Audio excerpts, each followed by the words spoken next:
Hi guys, Theory here. Ever since Rune's release, it's left me excited for the future of Fnaf, but also a bit puzzled. There's so much lore packed into this DLC that I just had to talk about it. So, today I've compiled a few theories to help figure out Rune in a sense. I'm not saying I've completely solved Rune, but these will just help make everything easier. Today's theories will be consisting of the following points. What was the true ending of Fnaf's security breach? What was the true ending of Ruin? Did Gregory actually betray us? And finally, who is Cassie's father? The one I'm personally excited to talk about. There are only 4 points because I had a lot to talk about, so let's get into it.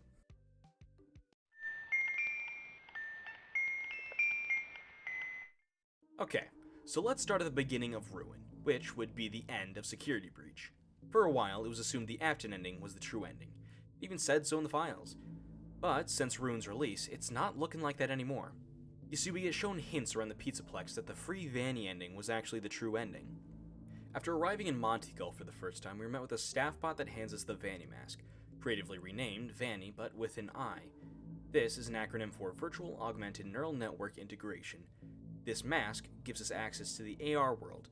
In the AR world, we are not able to be noticed by the animatronics, and we're able to walk through previously blocked off passageways. This would explain Vanny's odd behavior in Security Breach, randomly showing up and making it so Freddy can't see her. But this mask is slightly different looking, having brown over its left eye, while Security Breach is full white. You could just chalk this up to a design change by Steelwool, but I'm not so sure about that, because in the comic pages we collect, it's all white, meaning this is a different mask. In fact, it's the Help Wanted mask, which I don't know what that means for the canon, but it's that one. Other examples that prove this theory are the previously mentioned comic pages. These comics are littered around the Pizzaplex, depicting all of the endings from Security Breach with descriptions that imply Gregory drew them. Except one thing, the free Vanny ending isn't present among these pages, so it's theorized that all the other endings were creations of the mind of Gregory, leading us to the conclusion that the free Vanny ending wasn't drawn because it actually happened. Finally, the most damning piece of evidence is the golden sword piercing the Princess Quest arcade machine just before entering Phazerblast. Now, you'd think that this is 100% correct, and I wouldn't blame you, but there's one thing that's keeping me from fully agreeing with this theory, and it's the fact that all the animatronics are broken. Roxy is a given, she needs to be destroyed to complete the game, and same can be said about either Chica or Monty, but not both. During Security Breach, you make a choice between Phazerblast and Monty Golf. This leads you to dismantle either Chica or Monty. You can do both if you tell Freddy you're gonna stay, but this effectively stops you from being able to do the free Vanny ending. Do you see why this is problematic? There can't be 3 animatronics missing the respective parts when the ending leading to Ruin only allows us to dismantle 2. Now, this could just be a decision by Steelwool to make it that way, so that way Ruin isn't dependent on your choices in Security Breach, but that would just be lazy decisions from a DLC that is far, far from lazy. So the real theory is that the true ending that leads us to Ruin is a mix of the free Vanny ending and the Afton ending. Now, you're probably thinking, that's stupid. You're stupid. This is stupid. But just give me a moment to explain, and I think you'll understand what I mean. So, if the free Vanny ending were the real ending, then it would leave Peepaw Afton in the blob down under the Pizzaplex, untouched by us. And even if Peepaw Afton never existed, which is a theory going around currently, due to the circumstances, the blob does. We see him on our way down a stairwell, or I guess the tangle, as stated in the files. And in the Afton ending, we find Afton and the blob chilling under the Pizzaplex, but Vanny is nowhere to be seen. Both endings lack something that the other provides. Something I just picked up on is the similarities between Tangle and Mangle.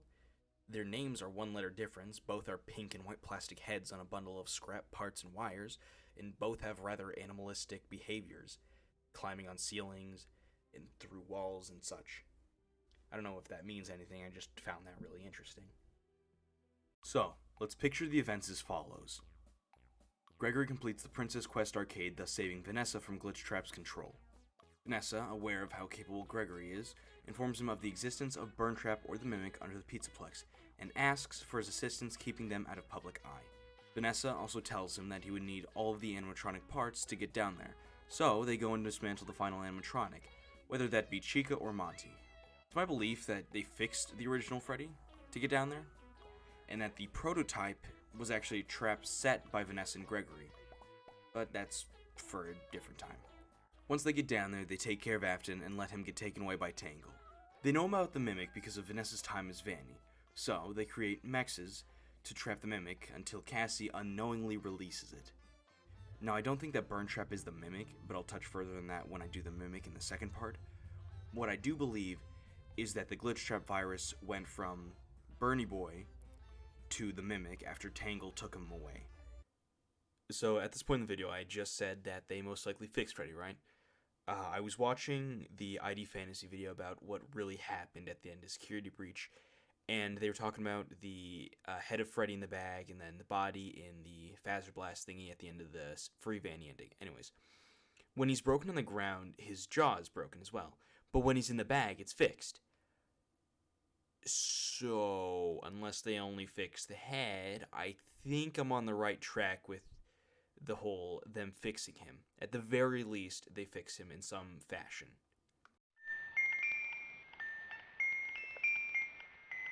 So Ruin has 3 known endings currently, which is way nicer compared to the 6 endings of Security Breach. But each ending of Ruin is drastically different from each other, with there being the Brazil ending, Scooper ending, and normal ending. The first ending we can eliminate is the Brazil ending. In this ending, we hide behind a cutout from Fredbear's family diner. It is assumed that we die in this ending because we are hyperventilating and most likely hallucinating because we still see the visual effects from the Vanny mask, as well as its name in the files being a reference to a movie called Brazil, in which a man escapes his boring life via daydreams. Another point that helps disprove the canonicity of this ending is that Freddy is absent. We can't see Vanessa's face, and Helpy is there. The most likely explanation is because Cassie doesn't know Freddy's with Gregory, or who Vanessa is. She only knows that Gregory has a friend who has maps of the Pizzaplex, and her best guess is they probably work there. Now comes the hard part, because it's between the normal ending or the secret ending, also known as the scooper ending, because, well, you scoop the Mimic. Now, call me crazy, but I think the normal ending is the true ending. Both endings have points that could lead them to be true, but the secret ending is just so out of left field with old suits in a scooper room. If for some reason you haven't seen the secret ending for you, let me explain. After finding secret cameras across different camera systems, you unlock doors to a secret room. When you get to Henry's death prison and confront the Afton wannabe, it dons a mangled fursuit and chases you. Once you reach the first set of doors, you're forced to take a previously locked one leading to Sister Location 2, Electric Boogaloo. This time, you do the scooping, and give that dastardly Mimic a reality check by showing him whatever he thinks he is, you are, like a true Bonnie Bowler. Anyways, you press a button activating a bigger, better, and stronger scooper to, well, scoop, effectively ending him right there. Each ending implies that there will be a Ruin 2 of sorts. The normal ending has 4 main plot points that could be explored in a later game. Cassie's survival, the Mimic roaming free, Roxy saying Cassie, and finally, Gregory's supposed betrayal. Because of this, I believe Ruin 2, or whatever it'll be called, will open with either Cassie waking up to Roxy after the elevator crash, with her having to stop the Mimic from escaping, or will play as either Gregory, Vanessa, or Cassie's dad, going to the Pizzaplex trying to save Cassie. There is a good chance that aspects of the secret ending will play a key part in Ruin 2, since Ruin itself seems to have a few aspects of the Afton ending and Save Vanny ending. But we'll just have to wait for Ruin 2 to find out.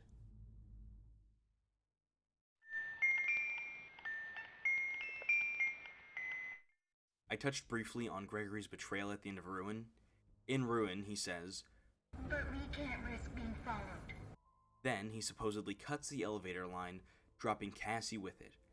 Many people, including myself, believe that halfway through the cutscene, the Mimic cut off Gregory and started talking to us. This is assumed because right after Gregory says, "But you shut down the security, and now it's free." There's a microphone feedback noise that can be heard. This same noise happens when Gregory first starts talking. Cassie. The only reason I could see this happening is if someone else started talking. This is why I love this series so much. The small little details that can just change so much. Anyways, going back to Ruin, There's an unused line in the files of Gregory that furthers the idea that Gregory didn't actually betray us. Take a listen. It's not your fault. I know you did it for me. To save me. But make sure it doesn't follow you. He says, make sure you're not followed, which seems to imply that Gregory trusts Cassie to take care of things. And two character voice lines appear, both saying Gregory, which is pretty interesting, to me at least. I do believe that Gregory was actually the one who dropped us because of one key detail. Roxy. In a slight little plot twist near the end of the game, it's revealed that Roxy is the last node and we are forced to deactivate her. But she comes back not once, but twice. First, to save us from the Mimic and allow us to get away, and second, after the credits, we hear her say, Cassie. Although I will say it could have been the Mimic saying Cassie, but I beg to differ. I think after Roxy was disabled, Gregory jump-started her to come save us. I'm led to believe that Gregory was the one who sent Roxy to come save us. So if we're to assume Gregory and Vanessa created MXCS, which is most likely with the lines, The Mex's security program was designed to keep it hidden. then they probably have some sort of monitor system constantly watching all the nodes to see if something happens. With Gregory knowing that MXCS was disabled, and Roxy being one of the nodes necessary to disable it, that would mean Gregory could probably monitor her. He would have most likely seen her get shut down, or better yet, when she malfunctioned after hearing Cassie's voice. Or he might have seen this interaction go down since we know he's really good with technology and probably able to see through Roxy's eyes, so to speak. This actually brings up a confusing plot point, because how is Gregory not in the database, but we see him consoling Cassie, presumably at her friendless birthday party? He might have been sneaking around or something James Bond style, but I'm not sure. So this is what I believe happens throughout Ruin. I believe Gregory wasn't immediately aware that we entered the Pizzaplex until we deactivated the first node. Then, once he's aware that something is happening, he uses either cameras or animatronics maybe, or something to see who it is and sees it's us. Then tries multiple times to reach out to us, but to no avail.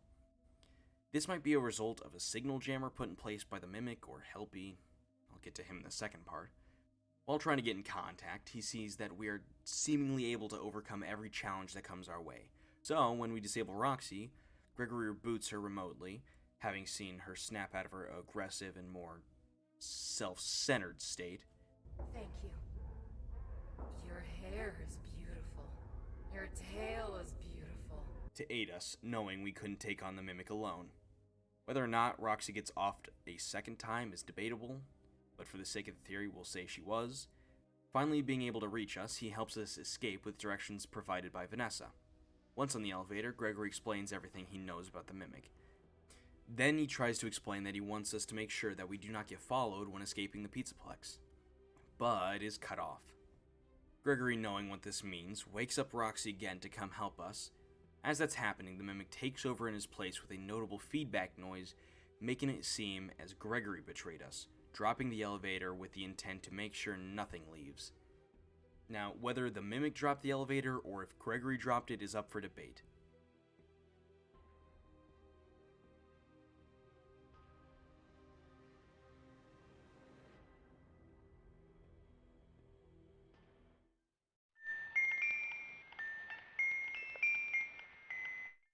Alright, this is where I'm going to sound like a bit of a madman, but I'm going to try and figure out Cassie's father for the little information we have. So before I do that, I'm going to go ahead and ask you guys to consider liking and subscribing.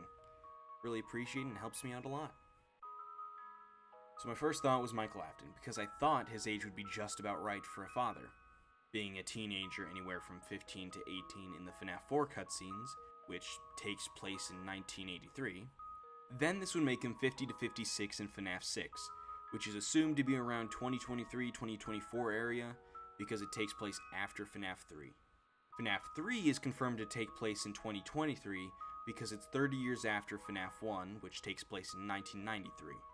Security Breach is theorized to take place around 2038. This is shown in a photo depicting two men with Glamrock Freddy masks on.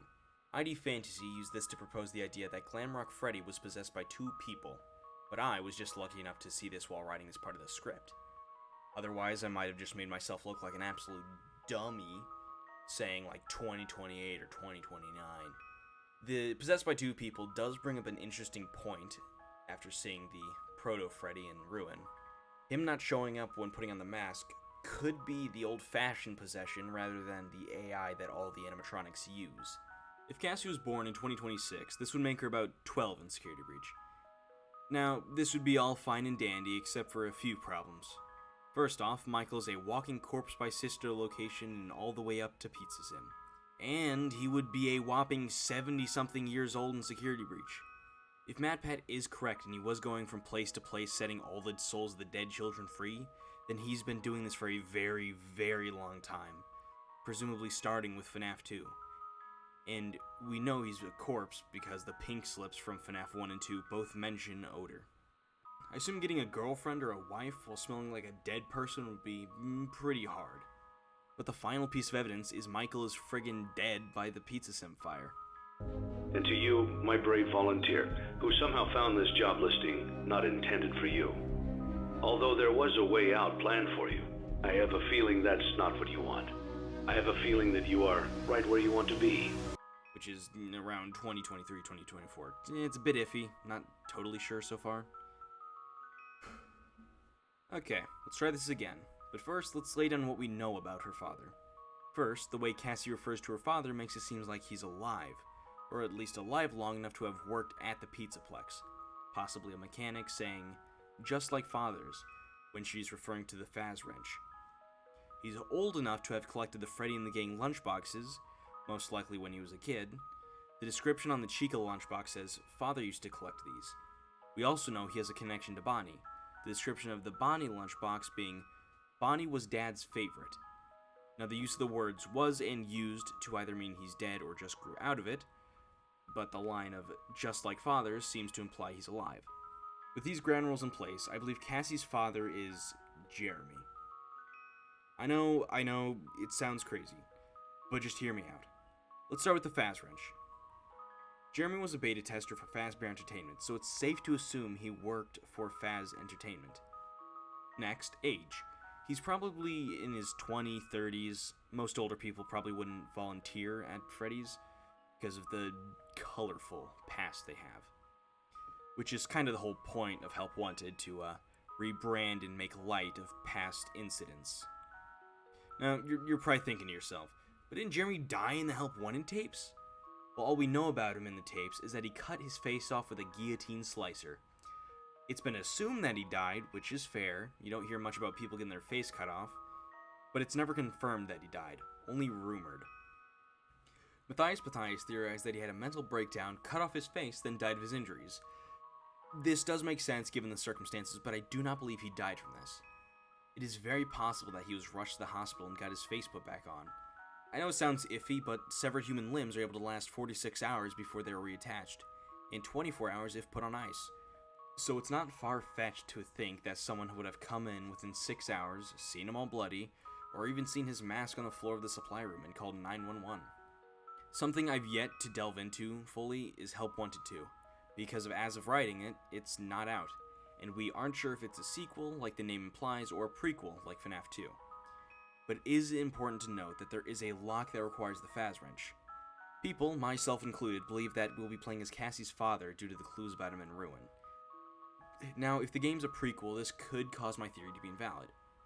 But if it's a sequel, this might mean I'm right on the money. The final part of this theory is rather disconnected from the rest, and it's more of a headcanon. It's that all the Jeremys are in some way related. I think the Jeremys are cursed in a similar way that the Aftons are cursed. The original idea I came up with was that they were all part of the same family in a Jeremy Sr. and Jr. kind of way. Until I remembered the first Jeremy chronologically is a dead child. So my idea was that the first Jeremy was named after a different Jeremy. This Jeremy becomes the Bite of 87 victim, but not before having a child of his own, named, you guessed it, Jeremy. That Jeremy goes on to have a girl named Cassie and survive getting his face cut off. From when the missing child incident is speculated to be, to when we play as Cassie, there seems to be about a 50 to 60 year gap in total. Which, I'll admit, makes this Jeremy family a bit messy, especially with one of the Jeremys having to be named after someone for this to work. This originally was kind of a fun little Sans' Nest kind of moment for me, where instead of being based in facts and logic, it was more of a fun little headcanon. That was until I saw something while doing research. A random Redditor pointed something out that surprised me. The Redditor's name was MistV3, and he made an observation that I haven't really seen anyone point out. And it's that the name Jeremy is indicative of a similar fate. They say they saw it from a different post, but I wasn't able to find it, so These were their words.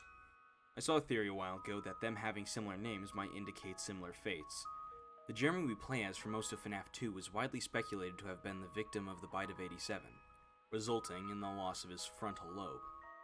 The Jeremy in the missing child incident possessed Bonnie, who's missing his face in Fnaf 2. The Jeremy in Help Wanted cut off his face. All three lost part of their head in some fashion. The two actual blood-related Jeremys suffered actual head trauma, and the one honorary Jeremy only got his head damaged while in animatronic. If it hadn't been for this observation, I don't think I would have actually put this as part of the theory. That had gotten me thinking, what about Cassie? If she's supposed to be a Jeremy, where's her head damage of approval? Well, it's Roxy. Throughout the entirety of Ruin, we're shown the close connection that Cassie and Roxy had, to the point that Cassie dresses like her, with the green fingernails. So it's safe to assume they're connected. In Security Breach, the way we destroy Roxy is a go-kart to the head, and in Ruin, we're shown how bad it had gotten. To me, that's more than enough to be considered a Jeremy classic, and what's even more is how similar it is to Help Wanted Jeremy's guillotine face chopper. The way we were able to see the back of Roxy's headpiece from the front is similar to what Jeremy from Help Wanted would look like. And to prove a point, I got a styrofoam head from Walmart and cut its face off. The point I was trying to make is you can see a little bit of the top of the head from the front. And depending on how the defacing had been done, it would have likely resulted in loss of eyesight. Unless Jeremy's just really good at cutting skin off without permanently blinding himself. So, with the Roxy-Cassie connection and the noggin impairment, I think it's a solid assumption that Roxy is a sacrificial stand-in for Cassie to prove her relation to the accursed Jeremys. This theory obviously isn't the most set-in-stone theory, but I'm still rather proud of it for all the wrong reasons. I'm kind of just throwing this out there and hoping that the FNAF gods don't smite me down for my insolent behavior towards the FNAF series.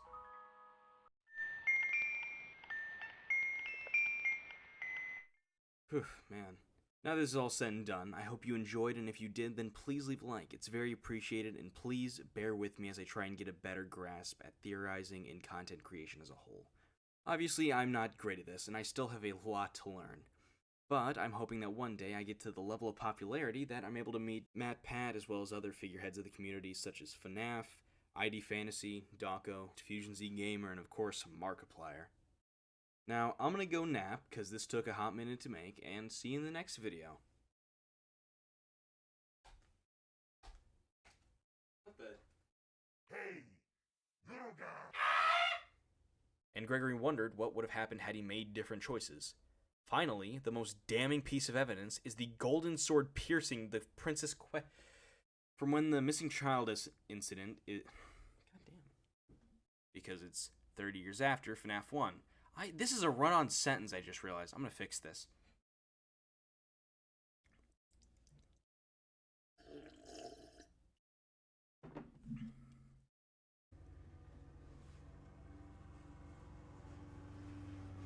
Okay then.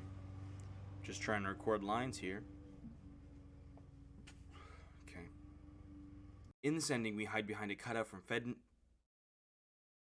Now, this could just be a decision by Steelwool to make it this way, so that way Ruin isn't dependent.